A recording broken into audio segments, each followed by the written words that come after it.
नमस्कार, आपका गुरु Sikar study hub YouTube channel पर हार्दिक स्वागत है। अगर अभी तक आपने हमारे चैनल को सब्सक्राइब नहीं किया है, तो प्लीज़ सब्सक्राइब कर दीजिए और बेल बटन आइकन पर क्लिक कर दीजिए ताकि आने वाले नए वीडियो के नोटिफिकेशन आपको टाइम टू टाइम मिलते रहे।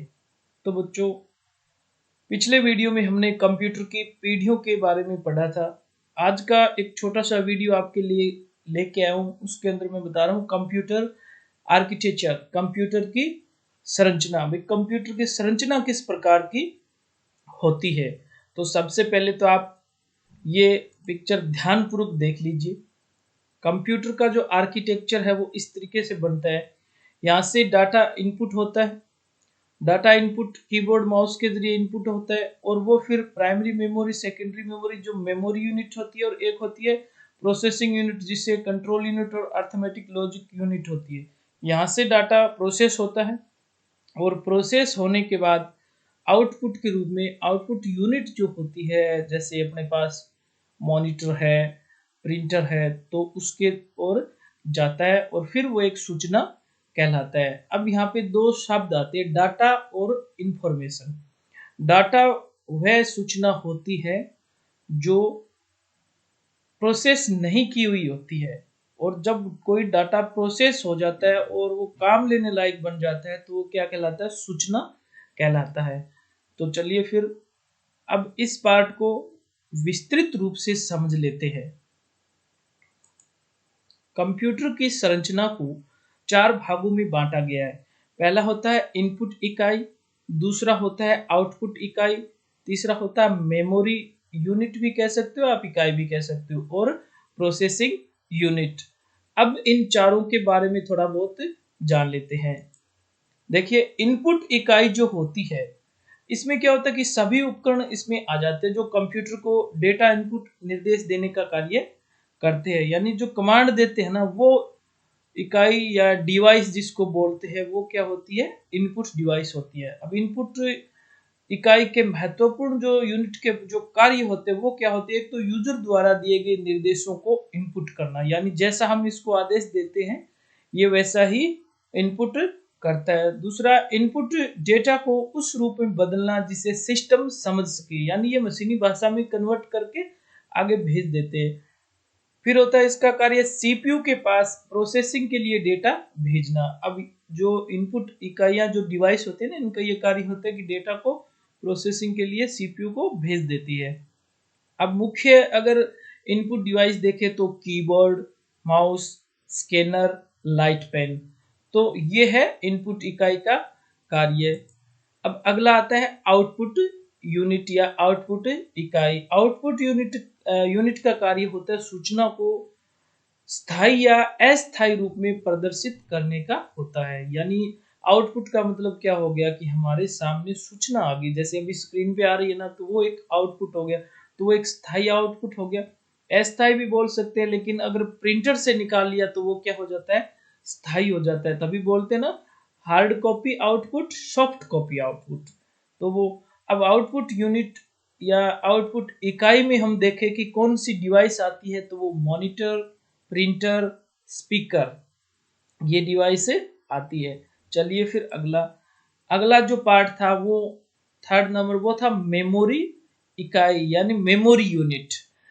अब मेमोरी क्या होती है? यह सिस्टम की वह यूनिट होती है जो इनपुट द्वारा एंटर किए गए डेटा को प्रोसेस करने से पहले, प्रोसेसिंग के दौरान और प्रोसेसिंग के बाद स्थायी या अस्थायी रूप से स्टोर करके रखती है। अब ये जो मेमोरी होता है ना, ये जब डाटा प्रोसेस होता है या प्रोसेस होने का में लगा हुआ है, यानी वो जो सिस्टम प्रोसेस चलती रहती है, नहीं चाहे प्रोसेस करने से पहले हो, चाहे प्रोसेसिंग के दौरान या प्रोसेसिंग के बाद, तब क्या करती है मेमोरी यूनिट? अपने पास डाटा को स्टोर करके रखती है।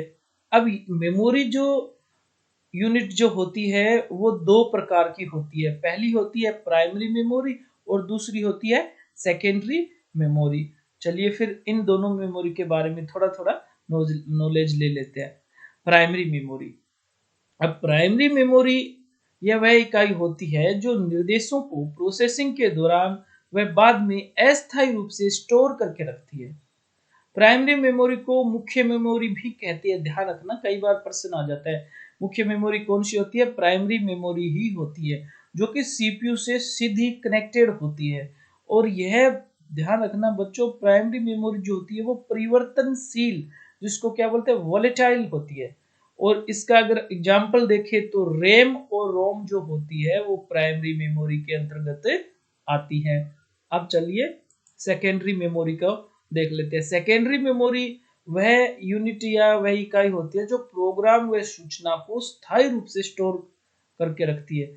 यानी ये सेकेंडरी मेमोरी वो मेमोरी होती है जिसमें डेटा स्थायी रूप से स्टोर रहता है, इसलिए इसे द्वितीय मेमोरी या ऑक्सिलरी मेमोरी भी कहते हैं। ये जो मैंने 2 नाम 3 नाम दिए ना, इस पे थोड़ा सा ध्यान रखना, कई बार प्रश्न आ जाता है कि ऑक्सिलरी मेमोरी कौन सी होती है। अब हमारे सामने अगर ऐसा नाम नहीं आया है तो फिर दिक्कत होती है, तो ध्यान रखना।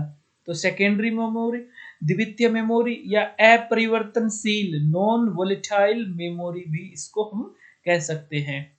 इसमें एक बार डेटा रखने के बाद कभी भी प्रोसेस करा सकते हैं। ये सस्ती होती है, जैसे कि मैग्नेटिक डिस्क। तो बच्चों ये थी सेकेंडरी मेमोरी। इसके बाद आती है आपकी प्रोसेसिंग इकाई।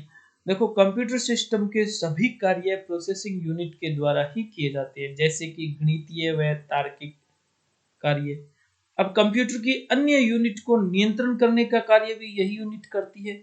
ये सभी जिस यूनिट के द्वारा या इकाई के द्वारा प्रोसेस होते हैं, जैसे उसको क्या बोलते हैं, सेंट्रल प्रोसेसिंग यूनिट। यानी ये जो ऊपर वाले जो काम जो होते हैं ना, वो होता है सीपीयू, सेंट्रल प्रोसेसिंग यूनिट। और सीपीयू जो होता है वो 2 भागों में बंटा हुआ होता है। क्या इसके 2 अंग होते हैं, कौन कौन सा? एक तो होता है अर्थमेटिक लॉजिक यूनिट और दूसरा होता है कंट्रोल यूनिट। चलिए देख लेते हैं फिर इनको भी। अब देखिए, पहला है ALU। फुल फॉर्म क्या होती है इसकी? Arithmetic logic unit. यानी वह भाग होता है जो वास्तविक गणना करता है। जब इसकी प्रोसेसिंग होती है तब डेटा प्राइमरी मेमोरी और अर्थमेटिक लॉजिक यूनिट के बीच प्रवाहित होते रहते हैं। देखो यहाँ पे कई बार प्रश्न पूछ लेते हैं ये, कि जब प्रोसेसिंग चलती है तो डेटा कहाँ प्रवाहित होता है। तो ध्यान रखना, ALU और इसके बीच में, प्राइमरी मेमोरी के बीच में। अब ये तार्किक और गणितीय और तार्किक क्रियाओं के करने का काम होता है इसका। ऐसे डेटा जिनकी प्रोसेसिंग के समय अधिक आवश्यकता होती है उन्हें ALU अपने भंडारण में स्टोर करके रखता है, और जिसे क्या कहते हैं, रजिस्टर कहते हैं। इस पर्सन का भी ध्यान रखना। यानी ऐसे डेटा जिनकी प्रोसेसिंग के समय अधिक आवश्यकता होती है उन्हें ALU अपने भंडारण में स्टोर करके रखता है, जिसे रजिस्टर कहते हैं। और प्रोसेसिंग पूरी होने के बाद यह डेटा को प्राइमरी मेमोरी को भेज देता है। तो ये था ALU। अब आता है आपका कंट्रोल यूनिट। कंट्रोल यूनिट वह यूनिट होती है जो अन्य इकाई को नियंत्रण करके रखती है। प्राइमरी मेमोरी में स्टोर प्रोग्राम व निर्देशों को प्राप्त कर उसी के अनुसार सिग्नल उत्पन्न करती है, वह अन्य यूनिट को निर्देश दे पाती है। यानी कंट्रोल यूनिट पूरे सिस्टम पर नियंत्रण रखता है। भाई वो क्या हो गया, एक तरीके का हेड ऑफिस हो गया। वो किसको क्या भेजना है, किसको देना है, किसको लेना, ये सारा काम कौन करता है? कंट्रोल यूनिट ही करती है। तो ये आपका आर्किटेक्चर ऑफ कंप्यूटर या कंप्यूटर की संरचना थी। ये हमने शॉर्ट तरीके से सीखा है। अब इसमें जो मेमोरी यूनिट जो आए हैं, कुछ पार्ट्स आए हैं, इनका विस्तारित रूप जो हम पूरी की पूरी एक क्लास लेंगे, उसके अंदर आपको मैं विस्तारित रूप से समझाऊंगा। आप हमारे वीडियो को लाइक करें, शेयर करें।